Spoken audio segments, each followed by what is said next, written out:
Alrighty, what is going on? Welcome back to the YouTube. As you can see, we are in here at Powerhouse and we're in for push this morning. So we started off on the Flex Fitness lateral raise. Did 3 sets on that. They're getting a bit strict in terms of pinning load. So I didn't pin any load to it. So I just did the stack for 3 sets of, 15 to 20 reps. So yeah, obviously previously I would stack weight.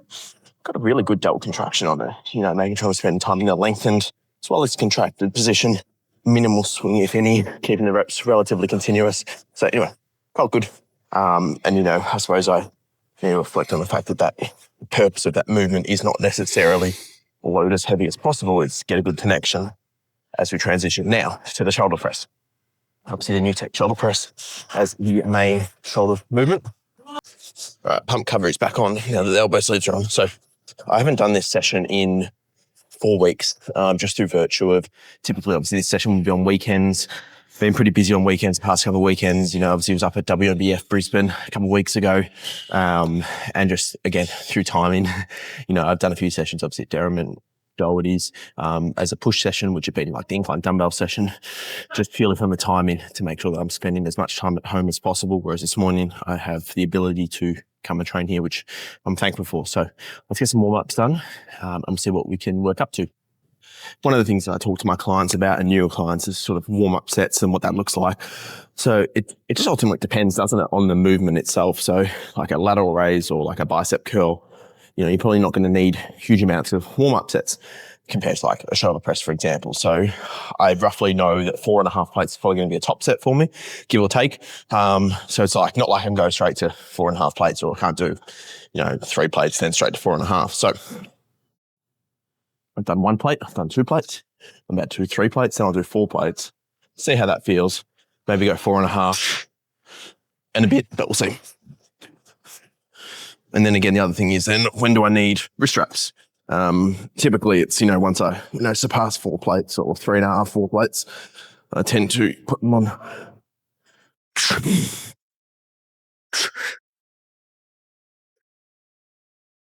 And then also when it comes to what that final jump looks like in terms of that final, let's say warm up into the top set, I never want the jump from the final warm up to the top set to be more than that previous jump. So obviously going 1 plate, 2 plate, 3 plate, 4 plate, I wouldn't want to go more than a plate in that final jump. So yeah, that's just a bit of food for thought. And likewise, the amount of reps that you should be doing. As you can see there on just that previous set, I did 3 plates for, I think 3 reps. 3 plates for 3 reps, yep. And then here with 4 plates, I'm probably going to do 1 or 2 reps. The purpose of this is not to fatigue ourselves. The only purpose is to, get ourselves acclimated to some heavier load, as well as then the movement pattern itself. Okay.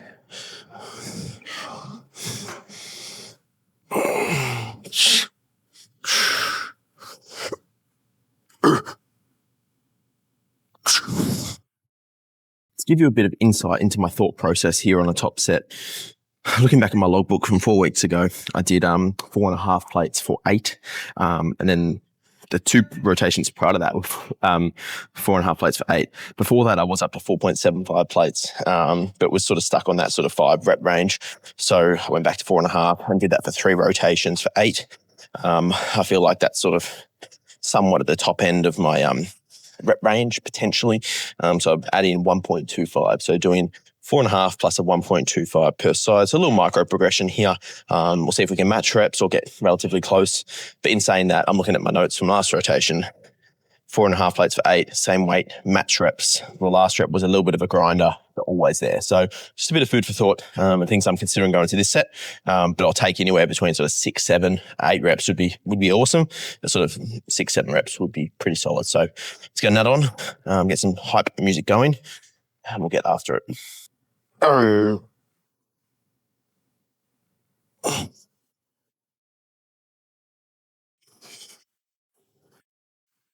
3, 2.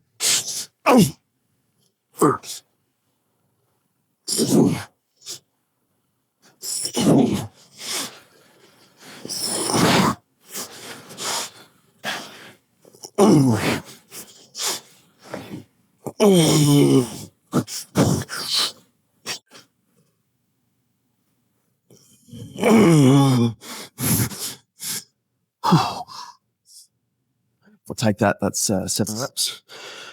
That last one, as you can see, it's a little bit of a grinder, of course, but, you know, it was always there in my mind. Felt like I was relatively in control of that, so happy with that. Alrighty, locked and loaded. We got 4 bickies on the back off set.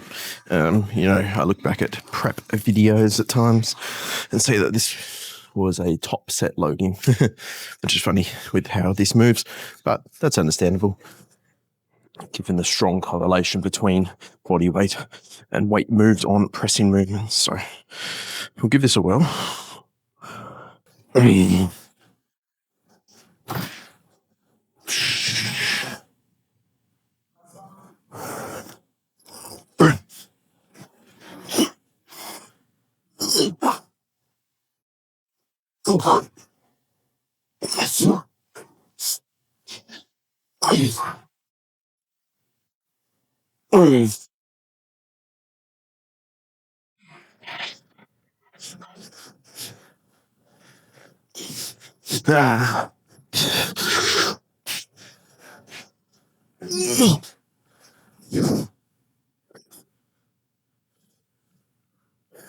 Yeah, nice. That's a match rep set with 10 reps. Like I said before, I haven't done this session for 4 weeks, so I think it's paramount to then know the various adjustments on machine so you can kind of jump back in, get after it on it. So obviously the arm, I have it on notch 4. The seat, I have it on notch 5. So I have that in my logbook, so I know that I can just come in and jump in and get it. So flex fitness chest press.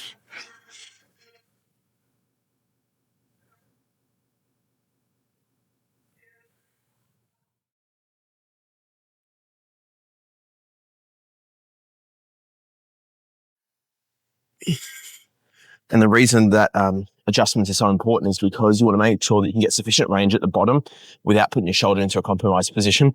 You also want the seat height such that your arm and your pressing arm part is in an appropriate spot, in the sense that you don't want it so low that you're having to, put yourself, retract so hard or roll your shoulder forward. And then you don't want to be so high that, you're pressing down and then scooping up. So again, arm path is crucial when it comes to this movement. So making sure that you're in the right position. It's very important. I actually do get asked a fair bit in terms of, how do you build up the confidence to be speaking to the camera? I prop up my tripod in the middle of a busy gym, and I obviously am trying to avoid getting other people in the background, but, I'm speaking to myself. That's the reality. I'm speaking to myself here. So it's a big thing. So I know when I first started, it was a bit of I'd like to go to the gym at a quiet time. Now it's like, I don't really care. Obviously there's a limit when it comes to filming in a busy gym whereby you just don't want to get in people's way. But, I have no issues talking in front of a camera. Tell you what, it builds up your confidence. I reckon I uploaded my first YouTube video in September 2022, so over 3 years ago now. And looking back at the way that I speak, articulate myself on camera, it's vastly different. And I think the crossover in terms of just everyday life, being able to firstly talk to people, whether it's professionally, in the gym, and various relationships in life, I think it's one of the best things I've ever done for my confidence. And not that I wasn't a confident person, but I just think it just levels you up. Previously I would have been shit scared to talk in front of, huge amounts of people. But, I've done workshops. I do things in my professional career whereby I'm up standing in front of, several people, and you just got to be confident when you're about it. I think that's something that's really leveled up with me. Being confident in myself, who I am as a person, as well as what I'm trying to convey and articulate to anyone I speak to. So, yeah, a bit of food for thought. I'm thankful for, the camera, the opportunities that I've got in terms of YouTube. I just this week surpassed 1,000 subscribers. So I appreciate any of you who are watching this and who have been subs since the start.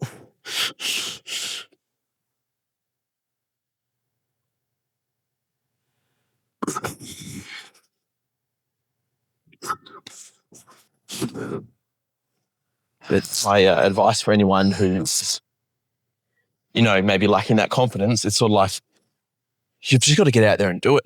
There's only one way to put yourself out there, and that is, Go film yourself training, go, speak in public places to people, put yourself out there and just be fucking confident in what you're doing. And I think that's the number one thing is having trust in yourself to know that what you're speaking about, what you're talking about, it has some merit to it.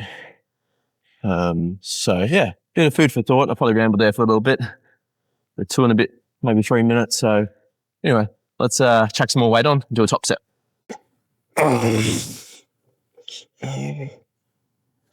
3, 2.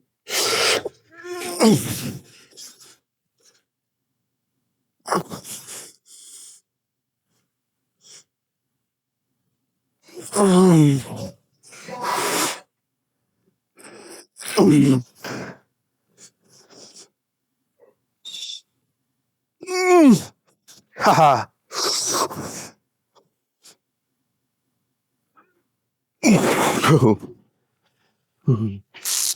Last couple of rotations, it's been 6 reps. That was 6 plus. Went for the 7th. Wasn't quite there, but it felt good. Felt really good. So it's one of those things where even though they paid me the past, I've checked my logbook for maybe the last 2 or 3 rotations, I've been on this weight for the same amount of reps, 6 reps. But it's like, it's not like that's not providing stimulus. Moving 3.5 plates for 6 reps with the connection I can get in my chest on this movement. Yes, of course you want to be progressive in nature, but if there's a few rotations in a row where you're having the same weight, same reps, I think that's the key message is that, it's not like next week I'm just going to be like, nah, fuck it. I can't progress this. I'm going to go to another movement. It's like, you got to dig deeper than that and think, I'm still getting lots out of this. So why not keep running it? So there's various mechanisms to go about it, but don't get so focused on weight times reps always. There's other factors that play. Oh,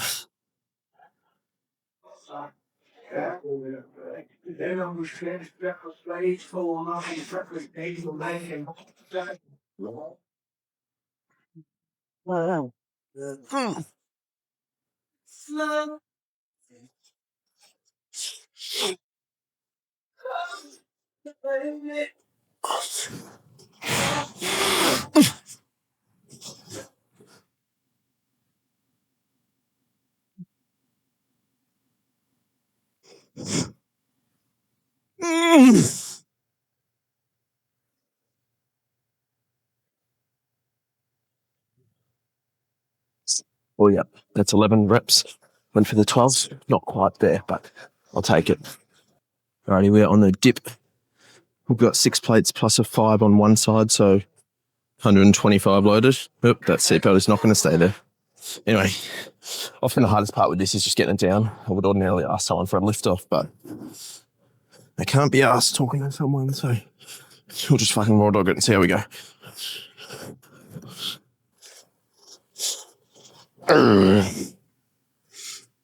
Three, 2.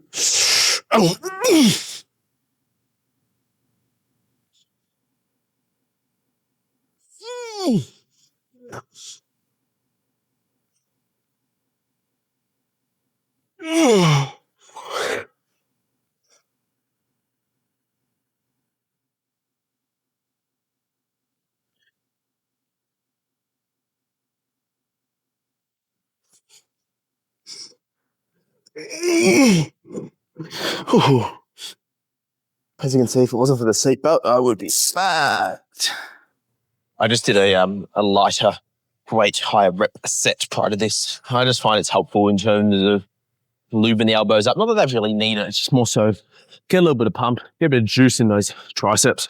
I did the dips up just prior to this, but I just find it helps before I get into a heavier set because I'm doing 3 total sets here. So I did about 140 pounds in 15. I'm going to do 220 now for 8 to 10, and then I might go back down to 190. So still heavy on the 3rd set, but not quite as heavy as this set. Oh. Okay.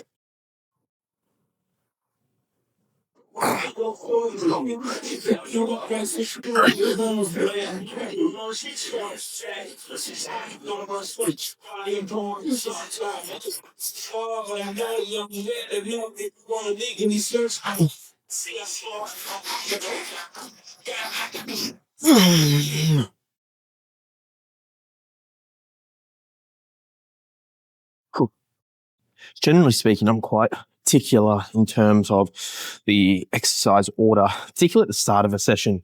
You know, if I was to do the chest press instead of the shoulder press to start with, then my numbers, you know, from a logbook perspective, it would be not hard to track, but it wouldn't be like for like. So as an example, if I did chest press before shoulder press, maybe my shoulder press would be compromised, and then vice versa. Maybe my chest press would be better than it otherwise would be. So, but anyway, when you get towards the back half of the session, you know, for example, now I've still got cuff lateral, still got a fly, a press down, a machine press down, and then ab crunch. Someone's using the tricep press down. Actually, no one's using it now, but I want to give my triceps a break after the overhead extension. I'd like to do cuff laterals now, but there's someone on those cables. So I'll just come and do some abs, which is fine, which doesn't really necessarily take away from the remainder of the session, particularly when you talk isolation movements towards the end.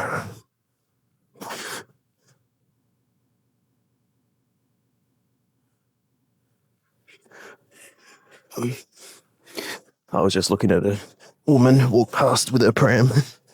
Wholesome as.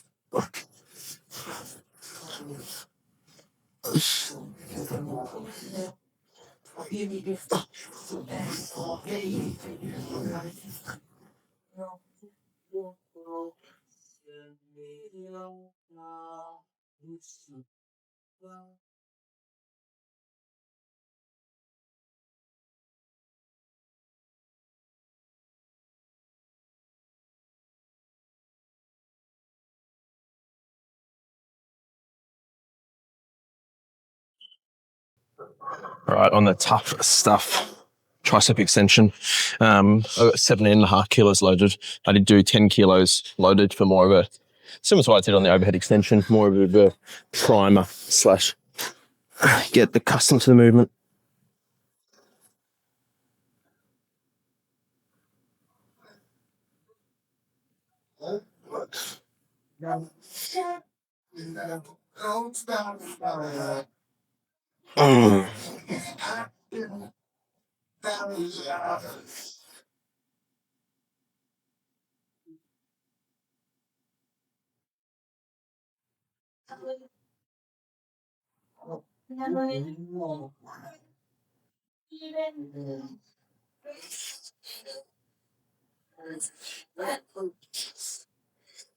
That feels nice.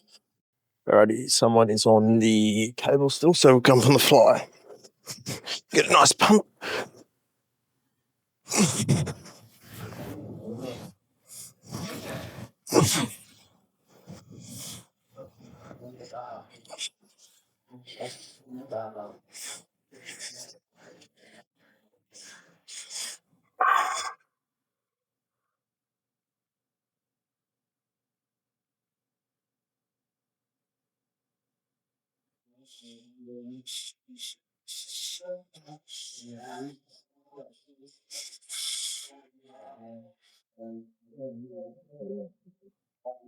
Alrighty, that is going to round out the session. I did just do some cuff laterals, single arm on the cables, but the woman with the pram was next to me on the cable, so I was going to whip out the camera and start talking. I just got a child there. Felt like that would have been a little bit rude. Anyway, I'm in the corner and I haven't posed post-workout in a hot minute, so I'm going to see how things are looking. You don't need to see that, but I'm just going to see how the pump's looking. So anyway, it's been a push session with a pro natural bodybuilder. How I'm trying to grow my chest, delts, triceps, some abs as well. But anyway, if you liked the video, I hope you've enjoyed some of the tips and tricks of me just shooting the shit. Whatever comes to mind when I'm running through the session. So that's what I'm thinking about. Hope everyone has a great day whenever you are watching this. As I said, like, comment, subscribe. Thank you for the 1,000 subs, and I'll catch you in the next one.